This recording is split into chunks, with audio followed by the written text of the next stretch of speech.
In 1969, there was a Minnesota court case involving a man named Jerome Daly, who was challenging the foreclosure of his home by the bank which provided the loan to purchase it.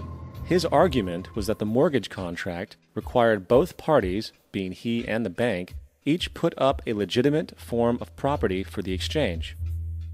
In legal language, this is called consideration. Mr. Daly explained that the money was, in fact, not the property of the bank, for it was created out of nothing as soon as the loan agreement was signed. Remember what modern money mechanics stated about loans? What they do when they make loans is to accept promissory notes in exchange for credits. Reserves are unchanged by the loan transactions, but deposit credits constitute new additions to the total deposits of the banking system. In other words, the money doesn't come out of their existing assets. The bank is simply inventing it, putting up nothing of its own, except for a theoretical liability on paper.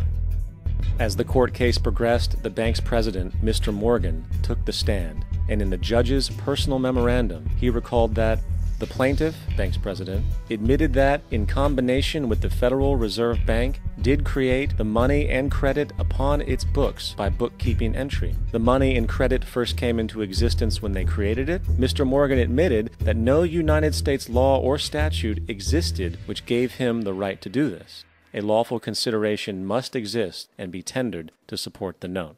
The jury found that there was no lawful consideration, and I agree. He also poetically added, "Only God can create something of value out of nothing." And, upon this revelation, the court rejected the bank's claim for foreclosure, and Daly kept his home.